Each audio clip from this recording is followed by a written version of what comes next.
Good morning to all. जैसा कि हमने प्रीवियस चैप्टर में देखा, फंक्शनल इंग्लिश के बारे में सारा कुछ समझा और प्रीवियस ईयर का क्वेश्चन भी हमने डिस्कस कर लिया। अब हम क्या करेंगे, नेक्स्ट चैप्टर की ओर मूव करेंगे। ओके, हमारा नेक्स्ट चैप्टर 2 वेब एप्लीकेशन। ठीक है, इसका इंट्रोडक्शन ये है कि कंप्यूटर एक इतना बड़ा टेक्नोलॉजी डेवलप्ड हुआ, तो क्या इसे हर कोई यूज़ कर सकता है? क्या अंधा आदमी भी यूज़ कर सकता है? जिसका हाथ कटा हुआ वो भी यूज़ कर सकता है? जो ब्लाइंड है वो भी यूज़ कर सकता है? या जिसे कम दिखता है वो भी यूज़ कर सकता है? और जो नहीं सुन सकता वो भी यूज़ कर सकता है क्या? तो ये सबका क्वेश्चन का आंसर जानने के लिए हम ये चैप्टर स्टार्ट करेंगे। तो इंट्रोडक्शन में जैसा कि है, assistive technology is an alternative method that is customized to make life easier for the people who has disability। बोला जा रहा है कंप्यूटर में एक ऐसा ऑप्शन रहता है असिस्टिव टेक्नोलॉजीज। असिस्टिव का मतलब होता है सहायक। एक ऐसा टेक्नोलॉजी होता है जो हमें हेल्प करता है क्या करने के लिए, कंप्यूटर को यूज़ करने के लिए। देखते हैं कौन कौन सा टेक्नोलॉजी है। ठीक है, it is a combination of hardware and software which enables a disabled person to use the resources of computer more effectively। क्या करता है, इसी ऑप्शन से क्या होता है कि हम लोग ईजिली कंप्यूटर को यूज़ कर सकते हैं। ऐसे पर्सन भी यूज़ कर सकते हैं जो देख नहीं सकते हैं, सुन नहीं सकते हैं। ठीक है, तो सबसे फर्स्ट देखते हैं ease of access center. Ease का मतलब होता है आराम। जैसे कि हम लोग के फ़ोन में सेटिंग्स रहता है, हम लोग के फ़ोन में क्या होता, फ़ोन के सेटिंग में क्या होता है, हम लोग कुछ भी अगर गड़बड़ होता है फ़ोन में तो हम जाते हैं और फ़ोन के सेटिंग में कुछ भी चेंज करते हैं, जैसे ब्राइटनेस चेंज हो गया या स्क्रीन रिकॉर्डिंग या कुछ भी करते हैं। उसी तरह कंप्यूटर में एज ऑफ एक्सेस सेंटर या कंट्रोल पैनल वो जगह होता है जैसे कि जहाँ सारे कंप्यूटर के सारे सेटिंग होते हैं हर एक चीज़ का।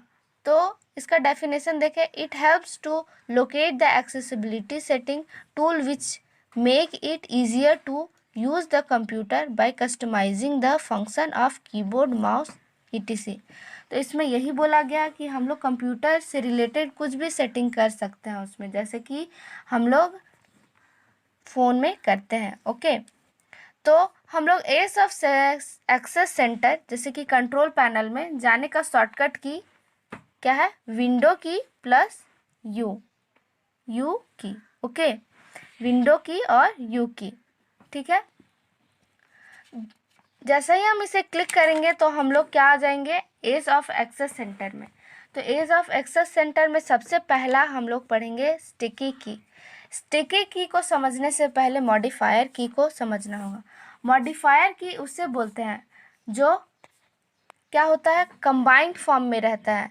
अ की on a keyboard that only has a meaning when combined with another की। जैसे कि एग्जाम्पल, अगर हम लोग शिफ्ट और अल्ट दबाते हैं, क्या बस हम शिफ्ट दबाएंगे तो कुछ रिजल्ट मिलता है हमें? बस कंट्रोल दबाते हैं तो क्या कुछ रिजल्ट मिलता है? नहीं मिलता है। तो इसका वजूद ही तब रहता है जब दूसरे की को साथ में प्रेस करेंगे तभी कुछ रिजल्ट मिलता है। ठीक है, ऐसे की को मॉडिफायर की बोला जाता है। ठीक है, ये बहुत सारे शिफ्ट की, कंट्रोल की, अल्ट की। ओके, अब समझते हैं स्टिकी की क्या होता है। Sticky key help the modifier key to remain active until another key is pressed. Sticky key क्या करता है, जैसे कि मान लीजिए कि किसी का हाथ में कोई फिंगर कटा हुआ है। ठीक है, तो वो क्या करे, वो क्या दोनों एक ही साथ क्या दोनों की प्रेस कर पाएगा? शिफ्ट और अल्ट को नहीं कर पाएगा। उसके लिए उसे डिफ़िकल्टी फेस करना पड़ेगा। तो उसके लिए कंप्यूटर में स्टिकी की अवेलेबल रहता है कि इससे क्या होता है कि जैसे ही आप एक्टिवेट कर दीजिएगा तो वो क्या होगा कि हम लोग एक बार शिफ्ट की को प्रेस कर सकते हैं और दूसरी बार अल्ट की को, तो वो एक ही कमांड रीड करेगा। ऐसा नहीं है कि कोई दूसरा रिजल्ट देगा। ठीक है, स्टिकी की ये होता है। चलिए हम लोग प्रैक्टिकल देखते हैं। पहले हम लोग स्टार्ट में जाएंगे और उसके बाद एक विंडो अपीयर होगा, जैसा कि सबको दिख रहा है। कंट्रोल पैनल में क्लिक करते हैं, जैसे ही कंट्रोल पैनल में क्लिक करते हैं एक विंडो अपीयर होता है। अगर ये कंट्रोल पैनल स्क्रीन में नहीं दिख रहा है तो दूसरा ऑप्शन भी है, जैसे कि हम लोग गए माय कंप्यूटर में, फिर कंट्रोल पैनल दिखा, ठीक है। तो इससे भी एक्सेसिबिलिटी ऑप्शन आ सकता है। अब जैसा कि हमें विजिबल हो रहा है, सबसे ऊपर एक्सेसिबिलिटी ऑप्शन नज़र आ रहा है ग्रीन कलर का, तो हम क्या करेंगे कि हम उस पर क्लिक करेंगे। जैसे ही हम लोग क्लिक करेंगे तो क्या होगा कि मेरे पास एक विंडो अपीयर होगा। और फर्स्ट ऑप्शन देखिए स्टिकी की है, जैसा कि हमें नज़र आ रहा है। स्टिकी की जैसा कि मैंने बताया कि जैसे मॉडिफायर की हम लोग अल्ट और ए को साथ में प्रेस करना पड़ता है। स्टिकी की को जैसे ही ऑन करेंगे, चेक बॉक्स में हम लोग क्लिक करेंगे तो क्या होगा कि हम लोग अल्ट एक बार प्रेस करेंगे और एक बार प्रेस करेंगे तो हो जाएगा, जैसे कि मैंने अप्लाई किया, ठीक है। तो ये स्टिकी की एक्टिवेट हो चुका है, ठीक है। स्टिकी की का जो फंक्शन जैसे कि सबको समझ में आ गया, ठीक है। तो अब हम लोग क्या करते हैं कि स्टिकी की का कीबोर्ड शॉर्टकट की है। चलिए हम लोग सेटिंग में गए, फिर क्या किए, कीबोर्ड शॉर्टकट में जैसे ही चेक बॉक्स लगाएं और क्या किए, जैसे ही चेक बॉक्स लगाएंगे तो इसका शॉर्टकट ये है कि हम लोग अगर 5 बार शिफ्ट हम लोग क्लिक करेंगे तो ये खुद ब खुद एक्टिवेट हो जाएगा, हमें बार बार नहीं जाना पड़ेगा। देखिए जैसे कि मैं 5 बार मैंने क्लिक किया, ठीक है, तो ये ऑप्शन आ गया, स्क्रीन में आया शॉर्टकट, ये है शॉर्टकट, हमें बार बार कंट्रोल पैनल में जाने का ज़रूरत नहीं है। ओके, तो ये था हमारा एक्सेसिबिलिटी ऑप्शन। अब नेक्स्ट मूव करते हैं filter key. It is use to ignore the repetitive action that occurs by the pressing of keys. Filter key helpful उस पर्सन के लिए होता है, मान लीजिए कि कोई पर्सन है जिसका हाथ कांपता है, तो क्या एक ही साथ तो उसका बहुत सारा की प्रेस हो जाएगा, तो क्या वो कंप्यूटर यूज़ नहीं कर सकता है? कर सकता है। कंप्यूटर में एक ऐसा ऑप्शन रहता है, फिल्टर की ऑप्शन रहता है, जिसमें कि क्या आप अगर उसको एक्टिव कर दीजिएगा तो वो क्या होगा कि अगर एक साथ बहुत सारे की प्रेस हो रहे हैं तो स्टार्टिंग वाला ही की वो रीड करेगा। जैसे कि आप ए प्रेस करना चाहते हैं पर आपका हाथ कांपता है तो उसके वजह से एच के भी प्रेस हो गया, तो कंप्यूटर बस ए को ही रीड करेगा, एच के को इग्नोर कर देगा, ठीक है। तो आइए इसका प्रैक्टिकल देखते हैं। भी सेम प्रोसेस होता है, जैसे हम लोग Ctrl+U प्रेस करेंगे तो विंडो अपीयर हो जाएगा। ये उस पर्सन के लिए यूज़फुल है जो क्या करते हैं कि एक उनका हाथ थरथराता है और एक ही साथ बहुत सारे की प्रेस हो जाते हैं। जैसे ही हम ये की एक्टिव करेंगे, जैसे कि स्क्रीन में दिख रहा है, चेक बॉक्स में हम लोग क्लिक किए तो ये एक्टिव हो जाएगा। जैसे ही ये एक्टिव हो जाएगा तो क्या होगा कि एक ही फर्स्ट टाइम जो रीड कर रहा है वही इनपुट लेगा। जैसे कि फर्स्ट टाइम ए हम क्लिक किए तो वो ए ही लेगा, अगर एक साथ ABCD अगर प्रेस हो गया तो वैसा वो नहीं करेगा, ठीक है। और इसका शॉर्टकट की हम लोग यूज़ कर सकते हैं, जैसे कि यूज़ शॉर्टकट की में हम लोग जाके देख रहे हैं। अगर हम लोग 8 टाइम शिफ्ट को प्रेस करेंगे, ठीक है, 8 टाइम शिफ्ट को प्रेस करेंगे तो क्या मेरा हो जाएगा शॉर्टकट की, इसका ये है, बार बार हमें कंट्रोल पैनल में आने का ज़रूरत नहीं पड़ेगा। हम लोग 7-8 बार शिफ्ट हम लोग प्रेस करेंगे तो फिल्टर की खुद ब खुद एक्टिवेट हो जाएगा, ठीक है, जैसे कि सबको स्क्रीन में दिख रहा है।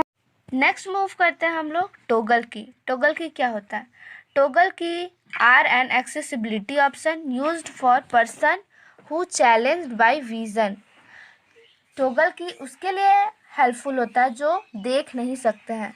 व्हेन एक्टिवेटेड, जब ये एक्टिवेट होता है, it make a beep sound when lock key, caps lock, num lock, scroll lock are pressed. तो क्या होता है, जो पर्सन ब्लाइंड है तो जैसे ही हम लोग टॉगल की एक्टिवेट करेंगे तो कोई भी की हम लोग प्रेस करेंगे, जैसे कैप्स लॉक, तो सारा लेटर कैपिटल में लिखा आता है, ठीक है।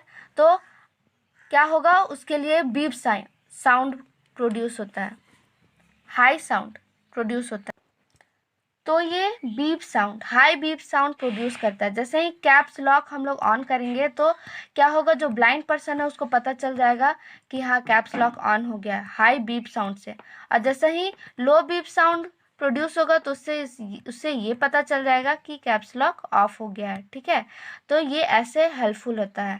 तो चलिए हम लोग देखते हैं प्रैक्टिकल।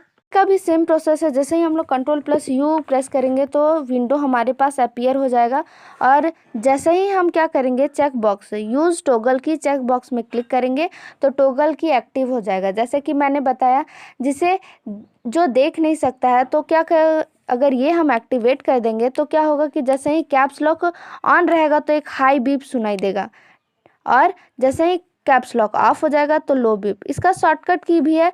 जैसे ही हम लोग नम लॉक 5 टाइम प्रेस करते हैं, जैसे कि आप लोग स्क्रीन में देख रहे हैं, यूज शॉर्टकट में हम लोग क्लिक किए तो हम लोग को बार बार कंट्रोल पैनल में आने का ज़रूरत नहीं है। हम लोग 5 बार नम लॉक हम लोग प्रेस करेंगे। हमने देख लिया टॉगल की कैसे काम करता है। अब नेक्स्ट है साउंड सैनिटरी। ये क्या फंक्शन है देखते हैं। It is an accessibility option used for auditory impairment. It display alert message with sound. ये किसके लिए एक्सेसिबल रहता है, किसके लिए यूज़फुल होता है? ये ऑप्शन उस लोगों की वैसे लोगों के लिए यूज़फुल होता है जो जिन्हें कम सुनाई देता है। तो क्या होता है कि मान लीजिए कि कोई स्क्रीन में मैसेज आया तो टे टे आवाज़ आता है, तो क्या होता है कि जिसे कम सुनाई देता है तो उसे तो नहीं सुनाई देगा, तो वो ऑप्शन से क्या होता है, कुछ भी एक्टिवेट हो जाता है। हम लोग के फ़ोन में भी होता है। तो क्या होता है, उसके लिए अगर हम ये साउंड सैनिटरी ऑप्शन ऑन कर देंगे तो उसमें क्या होगा कि साउंड के साथ मैसेज भी प्रोड्यूस करेगा, जैसे कि इसमें लिखा हुआ है, it display alerts message with sound. ठीक है, आइए चलिए इसका प्रैक्टिकल देखते हैं। ओके, कि साउंड सैनिटरी ऑप्शन में हम लोग देख रहे हैं वैसे ही शॉर्टकट है, Ctrl+U से हम लोग वहाँ पे चले जाएंगे। उसके बाद क्या होगा कि हम लोग चेक बॉक्स पे क्लिक किए, यूज साउंड में क्लिक किए, तो इससे क्या हो रहा है कि हम लोग का साउंड प्रोड्यूस होगा। ठीक है, जब भी हम लोग कुछ डिलीट करेंगे जोर का साउंड देगा, ताकि हमें पता चल जाएगा कि क्या हो रहा है, क्या नहीं हो रहा है, कैसे डिलीट हो रहा है। जो सुन नहीं सकते हैं उसके लिए भी ऑडिबल है। जैसा कि हमने सारे कीज को देख लिया प्रैक्टिकल के साथ। Okay, now we will end this session. If you have any doubt then ask me in comment section, and don't forget like, share and subscribe. If you want today's note, then link is available in description box. Thank you for watching.